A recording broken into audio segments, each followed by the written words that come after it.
BRS ప్రధాన కార్యదర్శులతో జరిగిన సమావేశంలో కేసీఆర్ కీలక నిర్ణయాలు తీసుకున్నారు. డిజిటల్ విధానంలో పార్టీ సభ్యత్వ నమోదు చేపట్టాలని నిర్ణయించారు. ఈఎస్ఐ, ఎస్ఐఆర్ ప్రక్రియను దృష్టిలో పెట్టుకుని సభ్యత్వ నమోదు డిజిటలైజేషన్ చేసేందుకు నిర్ణయించారు. ప్రతి నియోజకవర్గానికి సభ్యత్వ సమన్వయకర్త నియామకానికి ఆమోదం తెలిపారు. మండలాలు, మున్సిపల్ బాడీల వారీగా సభ్యత్వ సమన్వయ కమిటీలను ఏర్పాటు చేయనున్నారు. ఇక 2-3 రోజుల్లో సభ్యత్వ కమిటీల నియామకం పూర్తి చేయాలని ఆదేశించారు కేసీఆర్.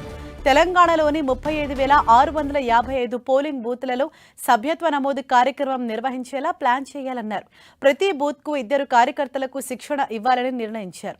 మొత్తం 71,310 మంది కార్యకర్తలకు డిజిటల్ మెంబర్షిప్పై ట్రైనింగ్ ఇవ్వనున్నారు. బీఆర్ఎస్ సభ్యత్వ నమోదు కోసం జిల్లాలకు ఇన్ఛార్జీలను నియమించారు కేసీఆర్.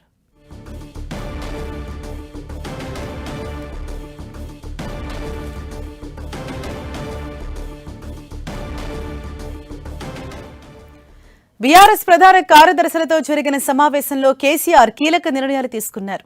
డిజిటల్ విధానంలో పార్టీ సభ్యత్వ నమోదు చేపట్టాలని నిర్ణయించారు.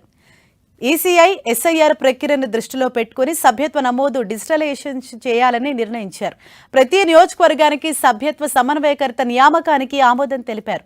మండలాలు, మున్సిపల్ బాడీల వారీగా సభ్యత్వ సమన్వయ కమిటీలను ఏర్పాటు చేయనున్నారు. ఇక 2-3 రోజుల్లో సభ్యత్వ కమిటీల నియామకం పూర్తి చేయాలని ఆదేశించారు కేసీఆర్. తెలంగాణలోని 35,655 పోలింగ్ బూత్లో సభ్యత్వ నమోదు కార్యక్రమం నిర్వహించేలా ప్లాన్ చేయాలన్నారు. ప్రతి బూత్కు 2 కార్యకర్తలకు శిక్షణ ఇవ్వాలని నిర్ణయించారు. మొత్తం 71,310 మంది కార్యకర్తలకు డిజిటల్ మెంబర్షిప్పై ట్రైనింగ్ ఇవ్వనున్నారు. బీఆర్ఎస్ సభ్యత్వ నమోదు కోసం జిల్లాలకు ఇన్ఛార్జీలను నియమించారు కేసీఆర్.